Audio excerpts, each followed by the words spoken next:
you know, we've admitted you to the psychiatric services because your friends have been saying that you're a little bit deluded about reality. And all I'm doing is just checking that you're okay. I'm a free thinker, Doc.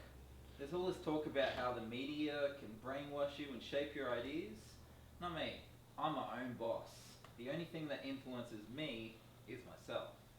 Interesting. So you're not influenced by the media. Nah, that's for the sheeple. I'm an independent thinker. And what's that t-shirt that you're wearing? This, Yeah. Gremlins? And what made you decide to choose the Gremlins t-shirt when you're looking at that particular rack? It's kind of ironic, I suppose. In what way? Well, it's 80s, but it's sort of like daggy 80s. But because it's lame, it's also cool. I wouldn't expect you to understand. Perhaps not, but have you seen the movie? Yeah, when I was a kid. And what'd you think of it? I can't remember, probably thought it was cool. Who'd you go to the movies with? Do you remember? Yeah, my dad and some friends. Okay, and did they like it? Yeah, we got some Gizmo toys afterwards. Oh, so you bought some merchandise as well? Yeah, so? No, that's okay. I understand. But you were influenced by the film that you wanted to have the toys. Don't worry, you're not the only one. A company named LJN mass manufactured a set of cute cuddly toys not long afterwards. There were also video games, a soundtrack, a novel, and a cereal. Okay, I don't see what you're getting at. Have you heard of political economy, Lloyd? Let me just check my notes. Yeah, of course, but why don't you tell me what you think? Well, Warner Brothers produced Gremlins. Wanted to make money. They made a movie for $11 million, and they made a worldwide box office of $153 million. Okay. So that's quite a lot of money, isn't it, Lloyd? Mm-hmm. Yeah. I mean, considering Warner Brothers are the second biggest Hollywood studio on earth. Actually, Doc, they're a massive conglomerate and they are also owning New Line Cinema, Turner Entertainment Company, and others. Okay. So people have the right to make their own money. Yeah. But don't you think companies have a responsibility to audiences, to their film, when they screen them though? No. People are responsible for whatever they read into a movie. It's not the movie company's responsibility. If people want to get all butthurt about it, it's their problem. Oh, so what you actually mean is agency. Excuse me? Well, you're talking about how people respond to the movie's messages. Audience can exercise something called agency when they challenge the dominant message of a movie like Gremlins. It's a movie about toys getting wet, Doc. You don't have to psychoanalyze everything just because you're a psychiatrist. But it wasn't just me, Lloyd. Patricia Turner wrote that there were underlying themes behind the movie that made black audiences feel incredibly uncomfortable. What are you talking about? Think about the images in Gremlins. Once they had got wet in the movie, they became bad. What they were doing when they turned from this to this,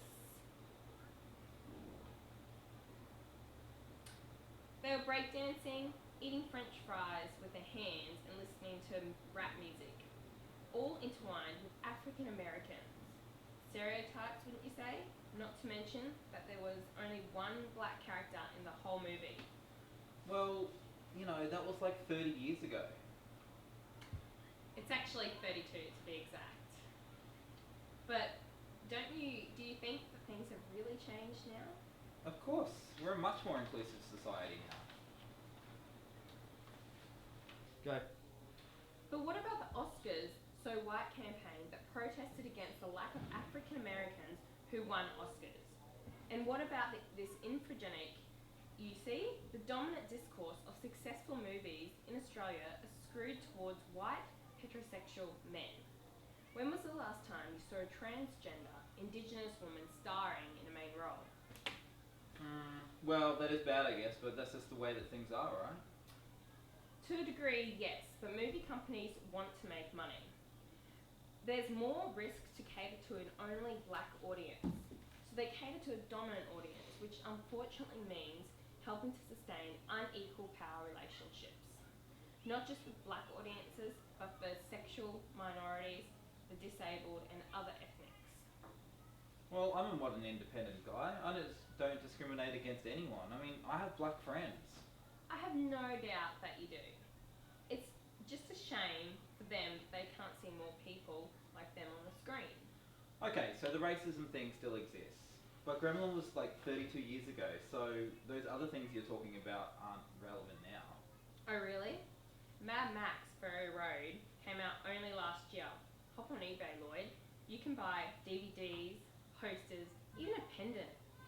Yeah, so the company still merchandise stuff, but those charts you showed that Mad Max Fury Road made heaps more money off that movie than it did off Gremlins. Well, as I pointed out, Gremlins was 32 years ago. There was no Twitter, Facebook, text, Snapchatting back then. So what does that have to do with the price of fish? Convergence, Lloyd. Today's global media useless all their focuses, so Warner Brothers will do the advertising that they did for Gremlins, like advertising it at the movies, show it on the television, play ads on the radio. But unlike them, they can also use social media campaigns to get your attention and, of course, the wallet. Well, I would just download Mad Max Fury Road. Then Warner Brothers wouldn't get any of my money. You couldn't download stuff back when Gremlins was out. Yeah, that's true. But you're forgetting something else that is significant that happened at the time Gremlins came out. Dodgy hairstyles maybe? Well, yes. But I was also talking about video cassettes. They were released onto the Australian market in 1980. People were suddenly able to purchase video cassette recorders and record Gremlins off the television. People have been pirating for years, Lloyd. It's not a new thing. Okay. Well, I support Australian cinema. I've seen every Aussie horror comedy movie there is. I would never download one of those movies. I always go and see them at the cinema. I vote with my wallet. So, what did you think of 100 Bloody Acres? I don't know of that movie. That was an Australian horror comedy. Not your fault though. It was only on the screens for a couple of weeks at the most. It took in 18 grand at the box office and 57,000 people downloaded it. Well, maybe it wasn't good enough. That's subjective, isn't it? But when you think that Australian films have the average budget of 11 million, while US have a 71 million, plus the fact that a lot of Australians don't even get behind Australian films. Can you understand why? So how can I fight back against the power, man? You don't have to accept the messages. These movies are giving to you. You can be aware of how movies are made by companies who want your money. It's okay to want money, but remember, for every action, there's a reaction. Behind the glitz and glamour of the screen is a well-oiled machine that wants to sell you the movie and then some merchandise. There's nothing wrong with liking what you like. All I suggest is thinking a little bit more critically about what you watch and what you're actually trying to support. I guess the more things change, more they stay the same, huh? Yeah. Thanks, Doc.